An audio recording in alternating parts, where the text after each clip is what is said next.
స్నేహితులారా, మీకు శుభాకాంక్షలు. మీరు ఇంగ్లాండ్లోని అడవులలోకి రమ్మని ఆహ్వానిస్తున్నాను.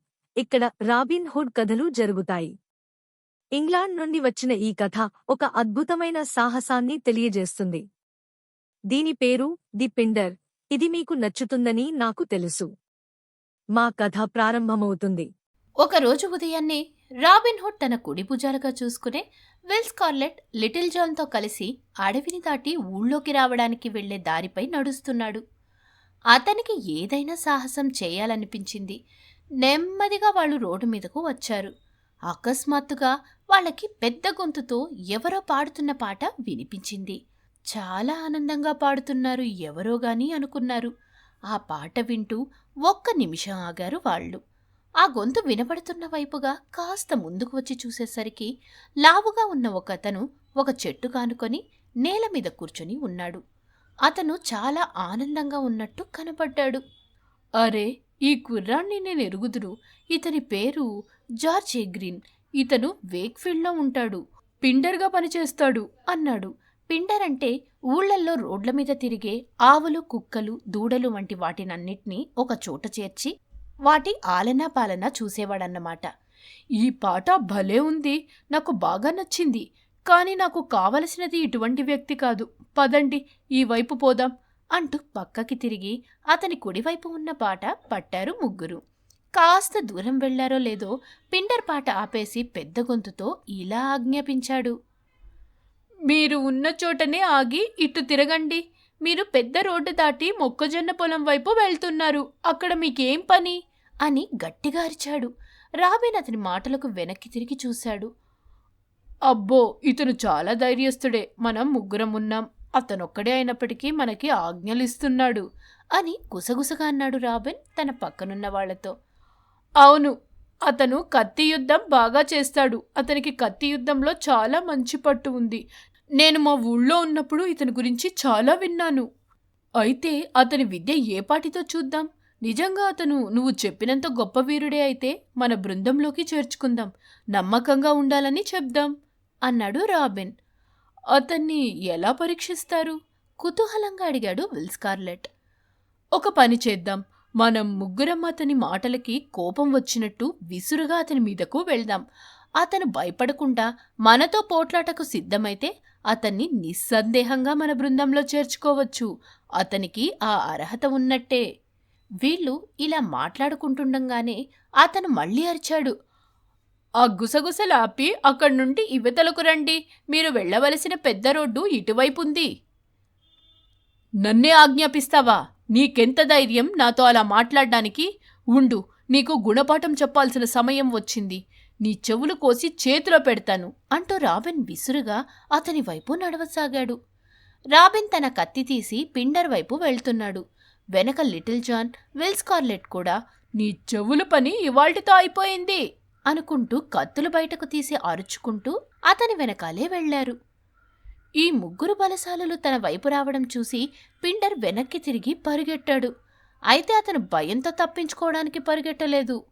పక్కనే ఉన్న ఒక పెద్ద చెట్టు దగ్గరకు వెళ్లి దానికి ఆనుకొని కింద ఉన్న ఒక బండరాయి మీద కాలు ఆనించి నుంచున్నాడు.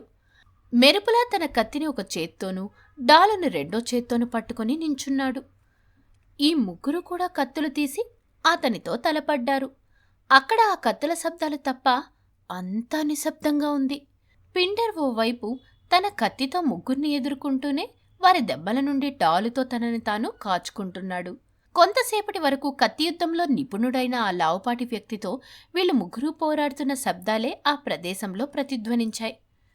జార్జ్ గ్రీన్ నిజంగానే గొప్ప వీరుడు అని గ్రహించి రాబిన్ సంతోషపడ్డాడు. అలాంటి వారిని తమ బృందంలో చేర్చుకోవడానికి రాబిన్ ఎప్పుడూ సందేహించడు. ఆగండి, మీ యుద్ధం ఆపండి. నేను ఇంతవరకు చూసిన కత్తి యుద్ధం నిపుణులలో ఇతను కూడా ఒకడు అన్నాడు Robin. Pinder, Will Scarlet, Little John ముగ్గురూ ఆయాసపడుతూ కత్తులు కిందకు దించి వాటి మీద చేయి ఆనించి నిలబడ్డారు. పిండర్ విశ్రాంతి తీసుకుంటున్నట్టు కనబడినా అతను ఈ ముగ్గురు తన మీద ఎప్పుడు దాడి చేస్తారో వెంటనే ఎదుర్కోవాలని చాలా జాగ్రత్తగా ఉన్నాడు. వాళ్లవైపు ఓ కన్నేసి ఉంచాడు. అలా వాళ్లు మళ్లీ దాడి చేసే పక్షంలో వాళ్లను ఎదుర్కోవడానికి తన కత్తిడాలును సిద్ధంగా ఉంచుకున్నాడు. చాలా గొప్ప వీరుడివి. నీ కత్తి యుద్ధం నాకు చాలా సంతోషం కలిగించింది. రా, నా బృందంలో చేరు. మా అందరితో పాటే ఉండు అన్నాడు రాబిన్. ఎక్కడికి? పిండర్ అడిగాడు. ఇక్కడే, ఈ షేర్వుడ్ అడవి లోపల మనోహరమైన ప్రదేశం అది. అక్కడ జింకలు స్వేచ్ఛగా తిరుగుతూ ఉంటాయి. చల్లని తాజా గాలిని పీలుస్తూ మేమందరం అక్కడే ఉంటున్నాం. సంతోషకరమైన జీవితం గడుపుతున్నాం. అసలు నువ్వెవ్వరు? ఉత్సాహంగా అడిగాడు పిండర్. నా పేరు రాబిన్హుడ్. ఓ, నేను నీకోసమే వెతుకుతున్నాను. పదండి, మీరు చెప్పిన దారిలో నడవడానికి నేను సిద్ధంగా ఉన్నాను అన్నాడు సంతోషంగా. సంతోషం. వీళ్ళిద్దరూ నీకు తోడుగా ఉంటారు. ఇతను లిటిల్ జాన్, ఇతను విల్ స్కార్లెట్ అంటూ వాళ్ళిద్దరిని పిండర్కి పరిచయం చేశాడు రాబిన్. ఓ, లిటిల్ జాన్ అంటే ఇతనేనా అంటూ చేతులు కలిపి, నువ్వు అడవికి వెళ్ళకముందు నేను నిన్ను వేక్ఫీల్డ్ గ్రామంలో చూశాను అన్నాడు. పిండర్ తినడానికి ఇంటి దగ్గర నుంచి భోజనం తెచ్చుకున్నాడు. ఆ డబ్బా తెరిచి ఉన్నదాన్ని ముగ్గురికి కూడా పంచాడు. నలుగురు చెట్టు కింద కూర్చొని చక్కగా భోజనం చేశారు. తినడం పూర్తయ్యాక రాబిన్ లేచి నిలబడి ఇలా అన్నాడు. మీరు ఇక్కడే ఉండండి. నేను కొంచెం దూరం వెళ్ళి సాహసం చేయడానికి ఏదైనా దొరుకుతుందేమో వెతుకుతాను. ఏది దొరక్కపోతే వెనక్కి ఇక్కడికే వస్తాను. అది సరే, మాకిక్కడేమీ దొరక్కపోతే మేమేం చెయ్యాలి? సరదాగా అడిగాడు లిటిల్ జాన్. అప్పుడు మీరు నన్ను వెతకడానికి రండి నవ్వుతూ చెప్పాడు రాబిన్. ఇలా అని రాబిన్ ముందుకు సాగిపోయాడు. మిగిలిన ఇద్దరు పిండర్ కలిసి ఆ చెట్టు కిందనే కూర్చుని కబుర్లు చెప్పుకోవడం మొదలుపెట్టారు. రాబిన్ 2 మైళ్ళు ముందుకు నడిచాక ఇంకో పెద్ద రోడ్డు తగిలింది. ఆ కూడలిలో నుంచొని రాబిన్ అటువైపు ఎవరైనా వస్తారేమో అని చూస్తున్నాడు. కొంచెం సేపటి తర్వాత ఒక బిచ్చగాడు పెద్ద పెద్ద అంగలు వేసుకుంటూ గబగబా తనున్న వైపే రావడం చూశాడు రాబిన్. ఆ బిచ్చగాడు రాబిన్ని చూసినప్పటికీ ఏమీ మాట్లాడలేదు, ఆగలేదు.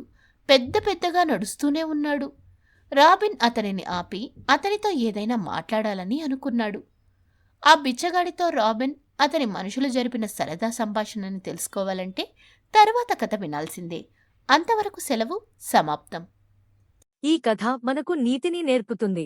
అన్యాయంగా సంపాదించిన ధనం ఎప్పటికీ శాశ్వతం కాదు. మీరు ఇంగ్లాండ్ నుండి రాబిన్ హుడ్ వంటి అద్భుతమైన కథలను మరియు ప్రపంచవ్యాప్తంగా ఉన్న సంస్కృతులను అన్వేషించడానికి ఆపిల్ లేదా ఆండ్రాయిడ్ యాప్ స్టోర్ల నుండి స్టోరీ వేవ్స్ యాప్ను డౌన్లోడ్ చేయవచ్చు. స్టోరీ వేవ్స్ సభ్యత్వం నెలకు $1 కంటే తక్కువగా ఉంటుంది. ఇది మీ కుటుంబానికి నాణ్యమైన కథలను తీసుకురావడానికి అత్యంత సరసమైన మార్గాలలో ఒకటిగా మారుతుంది. అన్ని కొత్త కథలు స్టోరీ వేవ్స్ యాప్లో అందుబాటులో ఉన్నాయి మరియు అత్యంత ఉత్సాహం కలిగించే కంటెంట్ యాప్లో మాత్రమే అందుబాటులో ఉంటుంది. మీరు యూట్యూబ్ ఛానల్కు సభ్యత్వం తీసుకోవడం మరియు ఇన్స్టాగ్రామ్, టిక్టాక్ మరియు స్పోటిఫైలో స్టోరీ వేవ్స్ను ఫాలో అవ్వడం ద్వారా రాబోయే కంటెంట్ గురించి అప్డేట్లను పొందవచ్చు. చూడటానికి మీకు ధన్యవాదాలు.